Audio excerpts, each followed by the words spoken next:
If it is to be said, so it is. I don't want to get naked in front of other guys. I don't like her. Who's that? That's his girlfriend? Yeah. Is she funny or something? Do you not watch True Blood? No. We went out to dinner in Atlanta, and we had one too many glasses of wine. And we thought we were fine to drive, and we absolutely were not. She just died? I made a comment earlier tonight that I guess went out over the air that I am deeply ashamed of. I thought she had a speech impediment. Every one of you has good reason to be critical of me. I'll do it, but only for the attention. We have caught and compromised to a permanent end Osama bin Laden. State of Florida versus Casey Marie Anthony. As to the charge of first-degree murder, verdict as to count 1. We, the jury, find the defendant not guilty. And I'm So Miserable podcast with Elaine and Emily is innocent.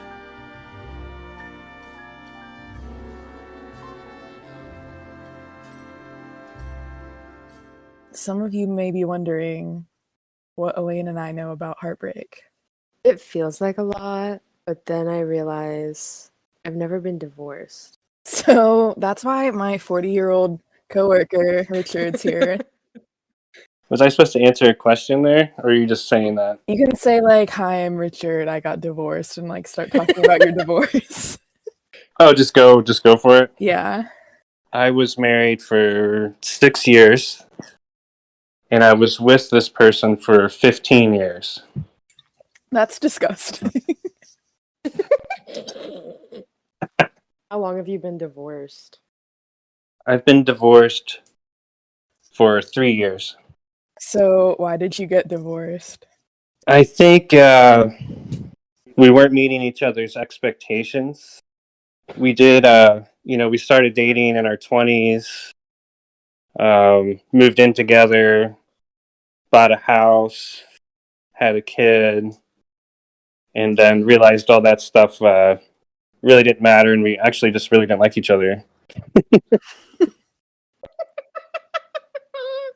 Nice. Were you guys, like, fighting a lot? We were. So towards the end, this sounds really cliche, but I spent a good 4 or 5 months on the couch in the living room. Like during holidays and stuff. Oh my god. Like sleeping on the couch? Yeah, sleeping, playing video games, eating dinner sometimes. I was on the couch for quite some time. So when you were signing the divorce papers, what were you feeling? What were you thinking?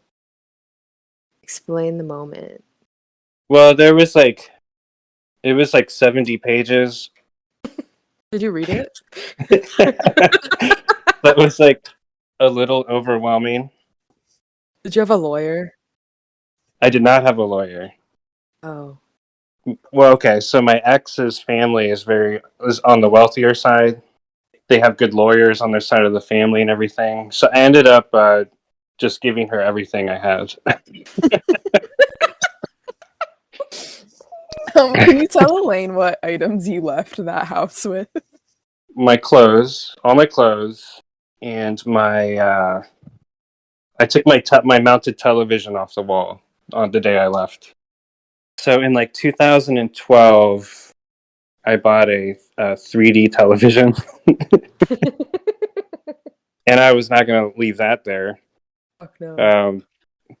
No way. So I still have it. I mean, it's 3D, but it's not even HD.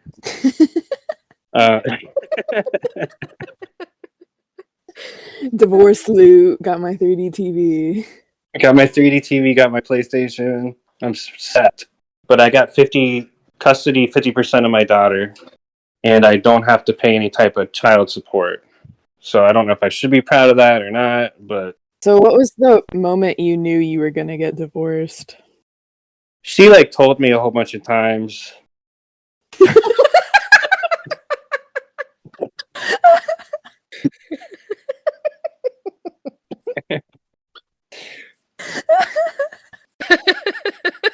It took a while for it to click in. Oh my god. That's so funny. She's like, when are you leaving? You're like my TV. Those things are hard to hang up. Yeah. How often do you look at her new boyfriend's Instagram? Well, he doesn't have one, so I usually check his Facebook or LinkedIn. LinkedIn? He's like a professional, but he never updates it. He's never once updated it since they've been dating or and together. How often are you checking it? I don't know. I'll check it like maybe once a month. Liar. Can't they see that? Can't they see that shit on LinkedIn? You can put like a private. It just says like someone from the print industry has checked your LinkedIn profile. Richard, I wonder who. Do you think most of the, like, do you take equal blame for the divorce, or do you think it's that bitch's fault? If you would have asked me like a few years ago, I would say it's that bitch's fault. I would take equal blame at this point. What are things you think you could have done better in your marriage? I probably could have partied a lot less. Whoa. Wait, are you kidding? Boys don't stop partying once you marry them. I'll kill myself. Well, I partied a lot before we got married when we were dating. She expected me to make a lot more money than I was making. Did she say that? Yeah, she'd always be like, she had like a number in mind. It was like a yearly like reminder. It was like, oh God, I can't wait till you're making like $80,000 a year. Like every time she'd say that, I'm like, fuck, I'm not even close. And that's one of the reasons I went to college when I was 30, was to try to get into a different career so I could make more money. So you did compromise on that. That's nice. I tried, but I got a graphic design degree. Yeah, well, at least you have one of those. Getting divorced sounds hard. What's the biggest thing that getting divorced taught you about yourself?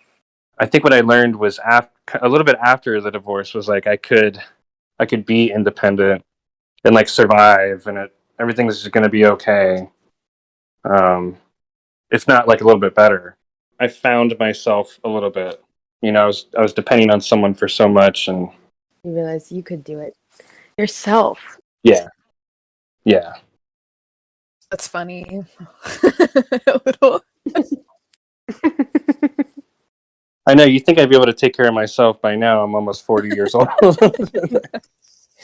Well, it's good to know that a 40-year-old is still struggling, like Elaine and I.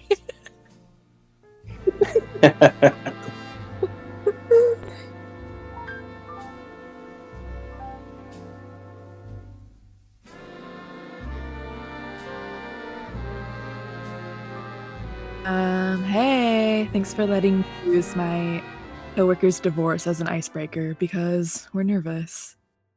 Yeah, we're pretty nervous, guys. We're not in a while. Haven't done this in a while, and this is the first episode that my dearest rat will be listening to. Dearest? Yeah. Hi, baby, sweet angel rat. Fuck you, Toad. Possum, love you, baby. Love you, Possum. Beetle. I said to be like, I'm actually not allowed to say that. Beetle Say, redacted. Beetle. And Weasel, I literally... Weasel's the worst. Weasel's like the most irrelevant, but also simultaneously the worst. It's like really hard to be that, and somehow he is the most irrelevant also. Basically, all of this to say is that if you've made Elaine and I cry in the last year, you have earned yourself the name of a pest. We have a lot. We have some of our other friends have some pests too. The list is like pretty long. More to the zoo. More to the zoo. Yeah. Our friend Annie was complaining about like the most normal man we've ever been told about. And you're like, can you stop talking about shrew to us? Shrew. And then she told us that thinking of him as shrew has like actually helped her. Yeah, it does help. It helps, but I also just think about rat constantly. You would not believe how much exposure to rats I have. Like, just like things that like remind me of rats. Like, I'm not actively like seeing a rat. What am I saying? I think about rat a lot too. Actually. I'll like be actively trying to not think about rat, and then Elaine will be like, "So, heard from rat lately?" Or be like, or, like send me a song and be like, "This reminds me of you and rat." Yeah, honestly, the pest thing, like if you're listening to this and like you think you could be on the pest list, just ask one of us, honestly, we'll tell you. Oh yeah, the second I was able to tell rat he was rat, I was like, "Listen, what's your name?" This is you. Elaine and I have already recorded this intro before, and we've had this exact conversation we're having right now, maybe like 20 times over. Yeah, we actually have this conversation every day. That's kind of why we're like, and we started this before my cousin died, which is like the thing that like was the initial thing that got us off track of recording. We're not lying about that. I just want to say. Yeah, I feel like since we started recording this episode like in April, my life has just been a series of slightly different little heartbreaks, one right after the other. I'm not trying to laugh. It's okay. I mean, it's a little funny. And like I'm not trying to be dramatic because like sometimes I do think it's fun to just like be a little sad about things. I do want to take this opportunity to say to the gods and demons that I have had enough. I've had enough trials and tests. Like I don't need any more heartbreak, please. I just want to be happy. And laughing. But honestly, I'm like, maybe I manifested this happening because, see, I say that and I'm like, I don't actually think I believe in manifestation, but that's for another time. The pseudoscience episode. Yeah, it's coming, don't worry. I think that maybe we're demons. We started talking about all this demon heartbreak shit before any of the actual really fucked up stuff started happening to us. Well, I think I have to go back to the origin story of like how I brought Paimon into our lives. Yeah, go ahead. So one really fruitful, what's the green holiday? St. Patrick's Day. One fruitful St. Patrick's Day weekend. Oh my god, I have to talk so much about Rat on this episode. He's gonna like it way too much. Basically, Rat bit me really hard. I'm not gonna embarrass Rat. This episode is about embarrassing myself, not Rat. Rat bit me and it hurt really bad, and I was like, ow, ow, ow. I was really hurt, and I needed my buddies, Ethan and Zach, to hang out with me really bad. And so I texted them and I was like, ow, the rat bit me, could have rabies, etc. Need my boys in my basement. Watch some movies. And they were like, yes, of course. I was like, thanks, like see you guys tomorrow. We're gonna hang out and have so much fun. And then earlier in the day, I'm on Letterboxd. I probably check it every hour, like a sicko. And I saw that they went to the movie theater to see a little movie called X Without Me. The boys, Ethan and Zach. Yeah, Ethan and Zach went and saw a movie without me, which they had also seen the Batman without me, so I was really holding a grudge. Yeah. Like, I let it slide that they saw the Batman without me. I was like, well, whatever. Like, I went and saw it with my dad. My dad, before the movie, I'm glad I saw it with my dad because there was a Kermit the Frog commercial before, and my dad said that the Kermit the Frog voice they have now is not good. Not as good as it used to be. I was glad to have that insight. Yeah, I know. that's enlightening.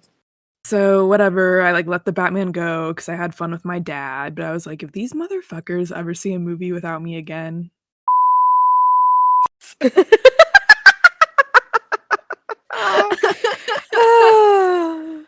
Okay, so I saw in the letterbox that they hung out without me. Naturally, I was pissed. even though I've probably watched maybe over 1,000 movies without them.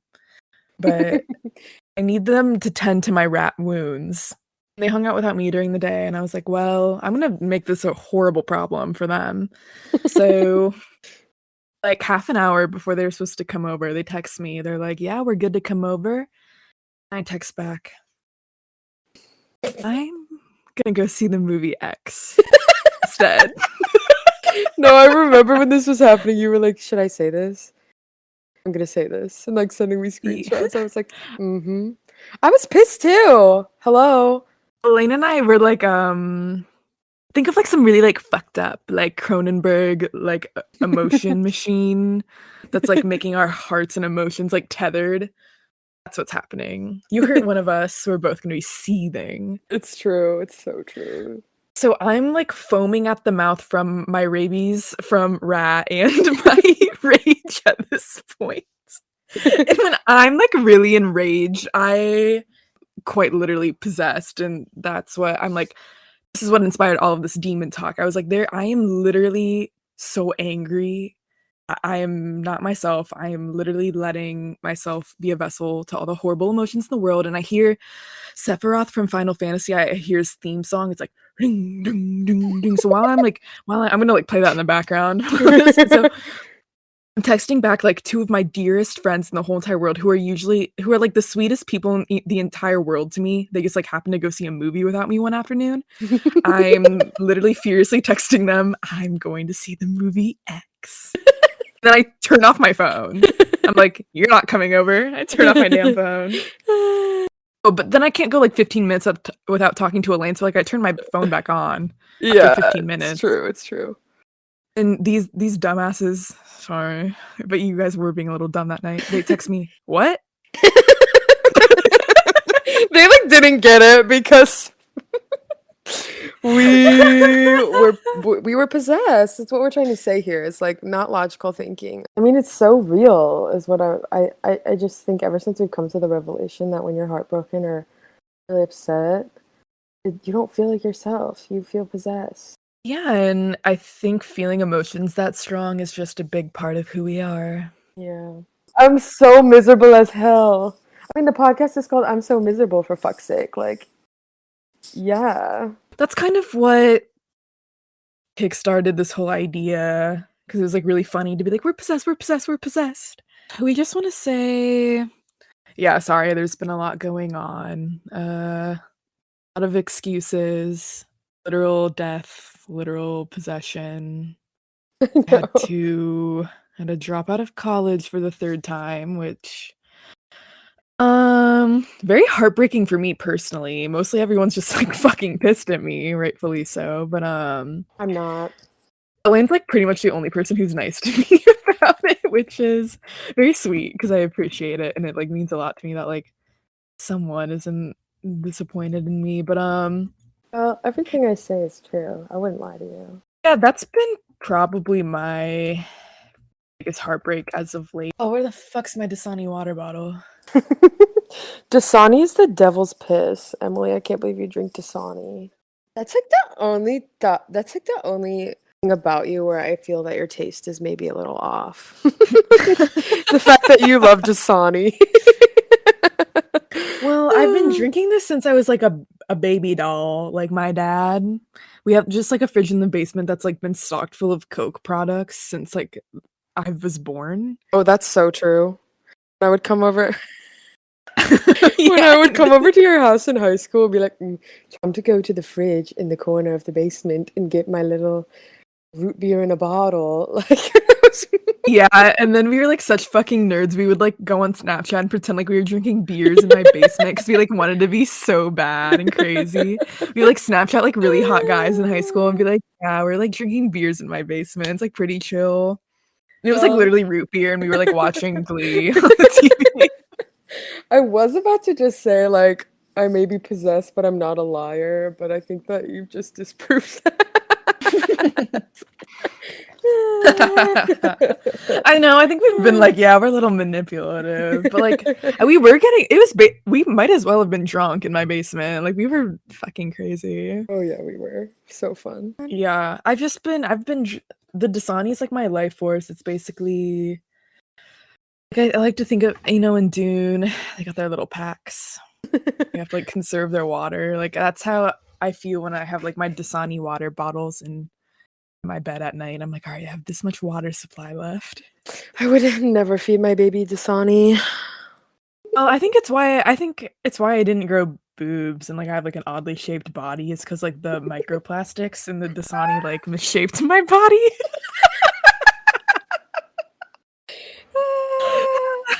I don't know what the big boob water is, but that's what I was fed. Are you drinking GMOs? Yeah, You're drinking tap water that had like. Oh, well, I do wonder. Maybe the government was like, maybe guys in the government were boob guys, and they're like, we're gonna put stuff in the water, make the breasts grow. Wait, that's not what this episode's about. Oh my god, where were we? Oh, I can't go to college, but I have really good ideas. It's like that's the thing. There's no place for academic debate where I can like talk about this like scholarly shit at school. Mm-hmm. They were like make viral hashtag campaign, draw zoo animals, and I was like, oh my god. You're like, I'll draw pest animals. I mean, yeah, seriously. Well, one of I knew I was gonna have to drop out again was when I was telling Rat about my homework drawing zoo animals. He said, it's so great. I get to go to kindergarten every day. Oh no. Yeah, that was like me watching this latest episode of The Rehearsal, the one about where he goes to get the actors. And I just was like watching them talk about all this crazy bullshit that I spent like 4 years studying, and I was like, they all sound fucking delusional. Like, what is my god, this? you were talking like that? And like I knew exactly what they were talking about. Like that fucking the like movement exercises they were doing. I'm like, I have had acting classes where we've had to do a very similar. I didn't have to like stalk somebody for a week straight.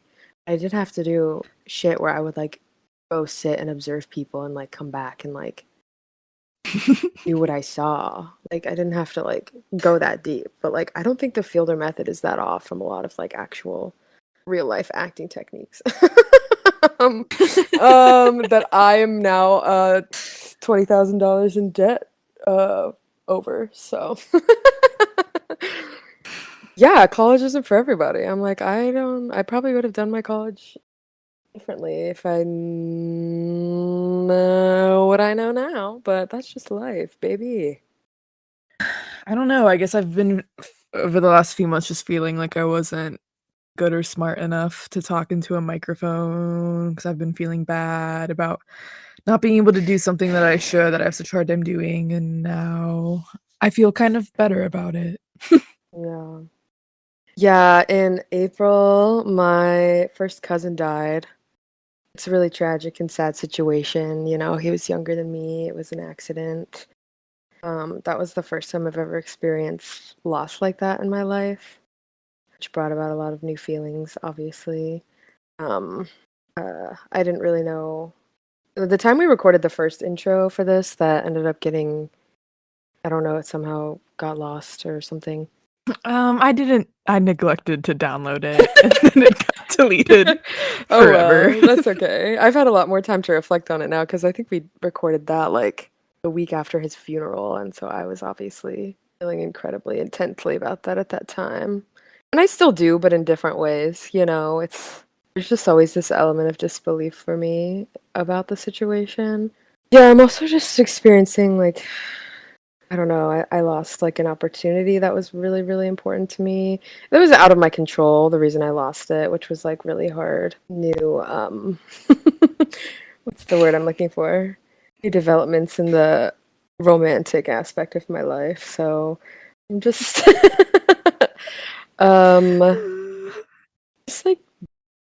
just like having a lot of new feelings over the last 4 months that I'm just trying to be normal about. Just trying not to like go down a rabbit hole of being delusional.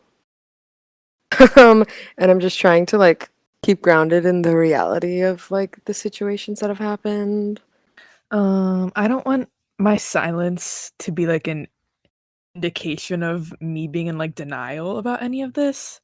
Just so everyone knows, Elaine and I talk about this stuff. I think like 8 hours a day, like full-time hours. Yeah. Talking about this kind of stuff. I just my silence does not mean anything, and I feel really bad about everything that has happened to Elaine. But like it's kind of awkward to be in this position where she's like talking about these horrible things, and I can't be like, yes, I'm sorry, because I've been like actively sorry for like months. Yeah. But I'm not gonna like say it. No, it's okay. This way. I know anything you would say right now, I'd be like, yeah, I know, it's okay. Like, I don't want it to be weird that you're like, my cousin died, and I'm not like immediately like, I'm so sorry. No, like I know you're sorry, Emily. You like went over to my house and talked to my mom about it for like 3 hours after it happened. So okay, I was just like, wait, this is like a little this is like a little weird that you're like saying all this horrible stuff and I'm not jumping in and being like, I'm sorry. No, and like I said, I'm not trying to say all this to be like, oh my god, like I'm so dramatic and like woe is me and blah blah blah blah blah. But like I don't know, a lot of like real life things are happening to me right now, like things that I've known are part of life and that would come eventually, but they've all just like been coming, and like it's hard because now I live like fucking like I don't know 800 miles away from like almost all of the people that I love, and like that's like made it harder for sure. But I think in 1 year from now, hopefully sooner, I'm gonna just look back on all these things I've been going through and just be grateful for what they've taught me, because I'm just really scared of ever feeling like time was wasted or energy was wasted thinking about things, or you know, I'm being way more vague with all these problems I'm experiencing than Emily is, because I'm nervous about sharing too much. But you know, just text me if you want to know more and I'll tell you. But you know, like obviously the death that I've been dealing with is like the biggest, it's been my biggest teacher and my biggest source of pain for a while. I like can't take myself seriously. We're like, and now welcome the Grim Reaper. Elaine is really getting close to. I mean, I'll just jump in and victimize myself and be like, well, it's been really hard on me that like people are asking me like, where's the podcast for the podcast? And like it's hard for me to be like, oh, Elaine is so depressed right now. She's like, I'm like, oh my god, she's been dealing with so much. And it's like hard because everyone thinks I'm like a liar about that now. But it's also hard that I can't just be like, well, I actually don't feel up to doing it because I'm a doofus, because no one cares. The thing is, like, we have talked all like so much about how, like, to each other about how we love the podcast and it makes us happy. And don't worry, everyone. Like, we know you're our fans and you love it. Like, it's not gonna end. Like, even if there's months and months, like, we could go a year and we promise there will be another episode. Like, it makes us happy, but it's also hard because we take pride in what it is and we don't want to just like make shit because we feel the pressure. We want to do it because we want to do it, you know. That goes without saying, but I'm just gonna I've said it anyway, so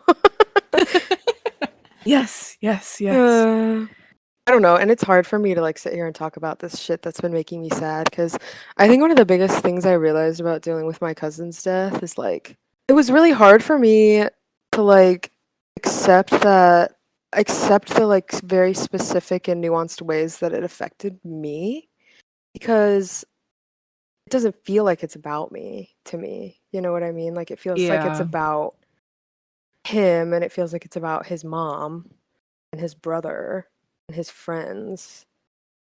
You know, it doesn't feel like necessarily right for me to sit here and be like, oh my god, like, I'm so sad. This is like hurting me so much, when like I know that there's like other people out there who I like love very dearly, that it's affecting on a much different and deeper and more painful level, you know.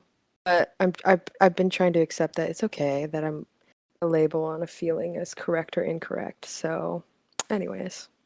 Yes, you are allowed to have felt bad. You are allowed to feel bad. Yes. Yeah, I know, and I know it's like dumb that I would even doubt that, but what can I say?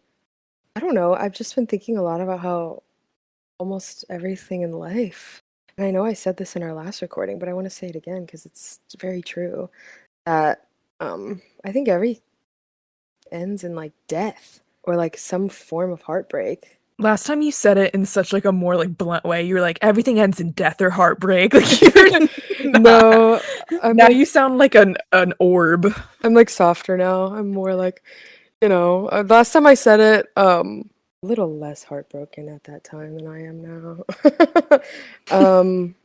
Yeah, I don't know, but like we all choose to participate in like these things anyways, and we all choose to participate in life anyways, and I definitely have like felt heartbreak over things like closing a show. I remember when I closed American Idiot my sophomore year of high school, I like couldn't handle it. Like the circle before the show that we always did as a cast, like it was closing night and I was like inconsolable. Like I could not breathe. I was so sad.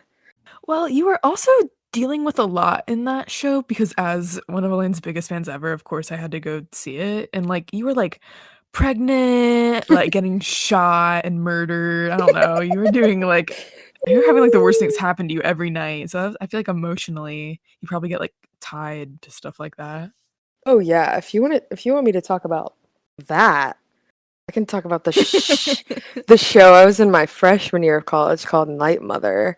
If any of y'all know it, it's a movie with it's also a play. It was a play first. Just two women in it, a mother and a daughter. The mom is like 60. I played the mom, typical. I played the 60-year-old mom as a 19-year-old freshman in college. And her daughter